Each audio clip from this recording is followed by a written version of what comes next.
Hello everyone, welcome to Study Squad. I am Shivani Chauhan. इस video में हम लोग देखेंगे क्लास 8th ज्योग्राफी की बुक का चैप्टर 3 के क्वेश्चन आंसर्स। चैप्टर 3 है मिनरल एंड पावर रिसोर्सेज। तो देखिए पहला क्वेश्चन है, name any 3 common minerals used by you everyday. आप डेली लाइफ में कौन से 3 मिनरल्स का इस्तेमाल करते हैं वो बता दीजिए। तो आंसर है, हम लोग डेली लाइफ में यूज़ करते हैं कॉपर, आयरन, सॉल्ट। इनका तो हम इस्तेमाल करते ही हैं। Next question, what is an ore? What are the ores of metallic minerals generally located? So ore क्या होता है और ये जो ore है वो कहाँ पर लोकेटेड होते हैं? तो देखिए, ore is the raw material. Ore is a raw material found in the earth mixed with other materials or impurities. तो ओर जो है वो एक रॉ यानी कि कच्चा माल है जो कि बाकी सारे मटेरियल या फिर गंदगी, इम्प्योरिटीज़ के साथ हमें मिला हुआ मिलता है ज़मीन के नीचे। They are generally located in igneous और मेटामॉर्फिक रॉक्स। और ये कहाँ पर होता है? इग्नियस और मेटामॉर्फिक रॉक्स में लोकेटेड होता है, प्रेजेंट होता है। नेक्स्ट है, name 2 regions rich in natural gas resources. तो 2 इलाके हमें बताइए जो कि नेचुरल गैस रिसोर्सेज के मिलते हैं। तो आंसर है 2 regions in India rich in natural gas resources are Jaisalmer and Krishna Godavari delta. तो जैसलमेर और कृष्णा गोदावरी डेल्टा जो है वो नेचुरल गैस में रिच हैं।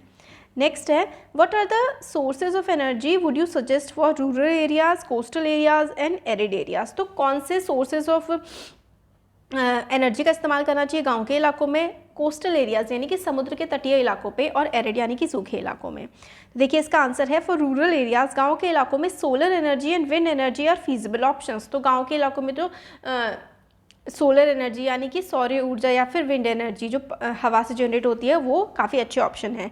There aren't many high rise buildings to act as an obstacle for sunlight और to break the momentum of wind. क्योंकि गांव के इलाकों में बहुत ज़्यादा ऊंची ऊंची बिल्डिंग्स नहीं होती जो हवा को रोक दें, है ना। तो और आराम से सूरज की रोशनी और हवा से वहाँ पे बिजली जनरेट आप कर सकते हो। कोस्टल इलाकों में विंड एनर्जी, टाइडल एनर्जी का इस्तेमाल कर सकते हैं। टाइडल एनर्जी क्या होती है? जो समुद्र की लहरों से जनरेट करते हैं हम। और जो सूखे इलाके हैं वहाँ पे विंड एनर्जी और सोलर एनर्जी का इस्तेमाल किया जा सकता है। और रूरल एरियाज़ में आप लोग बायोगैस प्लांट्स भी लगा सकते हैं। बायोगैस प्लांट्स कौन से प्लांट्स होते हैं? जिसमें गोबर वगैरह का इस्तेमाल करके बिजली प्रोड्यूस करते हैं। नेक्स्ट क्वेश्चन है, यहाँ पर हमें यह 5 ways in which you can save energy at home. आप अपने घर पे 5 तरीके बताइए जिस तरीके से आप लोग अपने घर पे बिजली बचा सकते हैं। तो देखिए आंसर है इसका, promoting the use of solar energy का इस्तेमाल करें, using biogas as cooking fuel, drying cloth in sunlight instead of electric dryers to prevent emission and unnecessary use of electricity. मतलब ड्रायर मशीन के ड्रायर में ना सुखाएं या धूप में सुखाएं कपड़े। Avoiding misuse of electricity, switching off fans and lights when not required. तो बिजली मतलब जब पंखे, लाइट जब ज़रूरत ना हो तो बंद कर दें। Using pressure cookers for cooking, pressure cooker का इस्तेमाल करें कुकिंग करने के लिए। नेक्स्ट क्वेश्चन है, which of the following is not a characteristic of mineral. इनमें से मिनरल कौन सा नहीं है? तो देखिए मिनरल कौन सा नहीं है, इनमें से कौन सी चीज़ मिनरल्स को नहीं दर्शाती है? They are inexhaustible. इनएग्जॉस्टेबल का मतलब है कभी ख़त्म ही नहीं होंगे। भाई मिनरल्स ख़त्म हो सकते हैं। तो मिनरल्स नेचुरल होते हैं, सही बात है। केमिकल कंपोजिशन डेफिनेट होती है, सही बात है। उनका डिस्ट्रीब्यूशन अनइवन होता है। इसका मतलब है कि हर जगह हर मिनरल आपको नहीं मिलेगा। सोना आपको हर ज़मीन में नहीं मिलेगा, है ना ही चांदी या फिर हीरे मिलेंगे। हर जगह आपको पेट्रोल नहीं मिलेगा। बट जो ये बात बिल्कुल दे आर इनएग्जॉस्टेबल, ये बिल्कुल गलत बात है ना। तो यही पूछा गया है कि कौन सी इसमें से करेक्टरिस्टिक नहीं है। तो भाई ख़त्म हो सकते हैं मिनरल्स। नेक्स्ट है, which of the following is not a producer of mica. Mica कहाँ पर नहीं होता है? तो कर्नाटक में नहीं होता है, झारखंड, राजस्थान, आंध्र प्रदेश, यहाँ पर माइका मिलता है। नेक्स्ट है, which of the following is the leading producer of copper in the world. Copper कहाँ पर दुनिया में सबसे ज़्यादा होता है? चिले। नेक्स्ट है, which of the following practice will not conserve LPG in your kitchen. Not आ रहा है यहाँ पे। एलपीजी कैसे नहीं बचेगी आपके किचन में? Cooking food in an open pan kept on low flame. तो आप ओपन पैन में अगर ऐसे मतलब बिना ढके कोई चीज़ बनाने की कोशिश करें, या फिर जैसे कि आप चावल अगर सिर्फ पैन में बना रहे हैं, उसको ढक भी नहीं रहे हैं, तो फिर उससे क्या होता है? ज़्यादा गैस का इस्तेमाल होता है। नेक्स्ट क्वेश्चन है, आ गया ना बच्चों ये वाला समझ। इसमें क्या है कि गैस कैसे कैसे नहीं बचेगी। तो आप अगर ऐसे ही खुले बर्तन में कोई चीज़ पकाएंगे, कुकर का इस्तेमाल नहीं करेंगे तो गैस नहीं बचेगी, ज़्यादा यूज़ होगी। रीजंस देने अपने आंसर के। Environmental aspect must be carefully looked into before building huge dams. Environmental aspect मतलब हमारे पर्यावरण को कितना नुकसान होगा, क्या होगा, ये सब देखना चाहिए हमें बड़े बड़े डैम्स बनाने से पहले। तो इसका आंसर है बिकॉज ऐसा क्यों करना चाहिए, इसलिए करना चाहिए dams create an imbalance in the earth's equilibrium. Dam जो है उससे कई बार भूकंप वगैरह भी आ जाते हैं। बहुत ज़्यादा पेड़ deforestation leads to environmental pollution, people are displaced, cities villages towns are shifted causing untold hardship to people, flood threat loom large, earthquake threats, silting of lakes a problem. मतलब ये सारी की सारी दिक्कतें होती हैं। क्या होता है कि बहुत ज़्यादा पेड़ काटने पड़ते हैं और कई सारे गांव जब डैम्स बनाते हैं तो डूब जाते हैं, तो लोगों को वहाँ से हटाना पड़ता है, उनके घर बाहर चले जाते हैं। फिर उसके बाद सिल्टिंग, यानी कि क्योंकि पहले जो नदी बह रही थी, डैम का पानी एक जगह रुका रहता है, तो उसकी वजह से क्या होता है, जो गाद होता है ना वो जम जाता है। फिर उसके बाद ये दिक्कत आती है कि वहाँ पे भूकंप वगैरह भी आ सकते हैं। भूकंप आ जाएगा तो बहुत ज़्यादा पानी बह जाता है, कई बार फ्लड, बहुत ज़्यादा बारिश पड़ जाती है तो डैम्स की वजह से क्या होता है, बाढ़ वगैरह आ जाती है।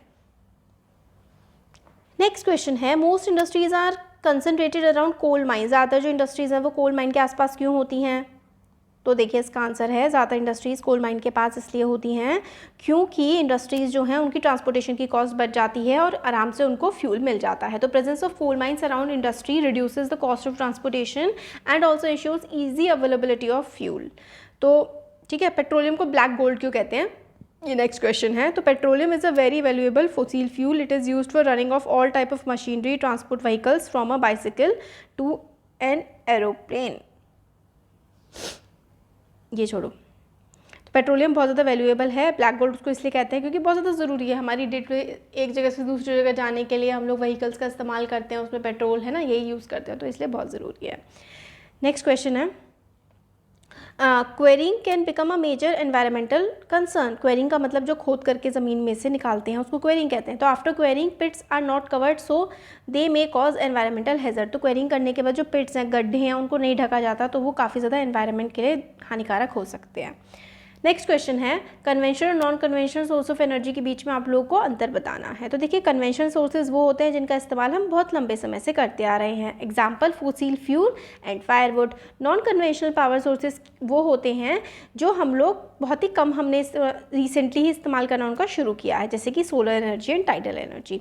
तो non conventional power sources are those power sources that have come into use recently due to depleting conventional resources and growing awareness, क्योंकि वो कम होते जा रहे हैं। कन्वेंशनल सोर्सेज जैसे कि पेट्रोलियम वगैरह कभी ना कभी ख़त्म हो जाएंगे और ऊपर से वो पोल्यूशन भी बहुत फैलाते हैं, इसलिए हम लोग सोलर एनर्जी, टाइडल एनर्जी का इस्तेमाल अब कर रहे हैं। बायोगैस, नेचुरल गैस के बीच में डिफरेंस बताना है। Biogas is obtain from decomposition of organic waste. तो ऑर्गेनिक वेस्ट यानी कि जैसे कि गोबर हो गया और हमारा फसल जो कटती है उसके बाद जो उसमें बच जाता है, और जो चीज़ पेड़ पौधों के का वेस्ट हो गया, तो ये सब चीज़ें बायो वेस्ट होती है, तो बायोगैस में इनका इस्तेमाल किया जाता है। और ये रीन्यूएबल सोर्स है, मतलब क्योंकि गाय तो दोबारा से गोबर करेगी, फसलें तो फिर से उगेंगी, उनका वेस्ट जनरेट होगा तो दोबारा से जनरेट होता रहता है। नॉन कन्वेंशनल सोर्स है। देखिए कन्वेंशनल सोर्स ऑफ एनर्जी को हम लोग क्या कहते हैं, कोल, पेट्रोलियम एंड नेचुरल गैस, इसको हम लोग कन्वेंशनल कहते हैं। और इसके अलावा wind energy, solar energy, biogas, tidal energy, ये सारी non conventional sources of energy हैं। नेचुरल गैस क्या होती है, ये बाई प्रोडक्ट होता है, जब आप पेट्रोलियम निकालते हैं तो उसमें से उसके साथ ही नेचुरल गैस आपको मिल जाती है। नॉन रिन्यूएबल है, कन्वेंशनल सोर्स है। नॉन रिन्यूएबल मतलब एक बार आपने यूज़ कर ली तो दोबारा से नहीं आएगी, क्योंकि इसको बनने में सदियों लग जाती हैं, billions of years. Ferrous and non ferrous में डिफरेंस, तो फेरस जिसमें आयरन होता है ये मैग्नेटिक होते हैं, example iron ore. Non ferrous जिसमें आयरन नहीं होता, ये नॉन मैग्नेटिक होते हैं, मैग्नेट की प्रॉपर्टी नहीं होती है इसमें, और लाइमस्टोन एग्जांपल है। मेटेलिक और नॉन मेटेलिक मिनरल में डिफरेंस बताना है। मेटेलिक मिनरल्स में क्या होता है, इसमें मेटल होती है रॉ फॉर्म में, आयरन और बॉक्साइट, इसमें मेटल नहीं होती है, और जैसे कि लाइमस्टोन और जिप्सम। तो ये हम लोगों के क्वेश्चन आंसर्स हो गए। कैसा लगा वीडियो बताइएगा, अच्छा लगा है तो लाइक करिए, चैनल को सब्सक्राइब करिए, अपने फ्रेंड्स के साथ शेयर करिए। Thank you.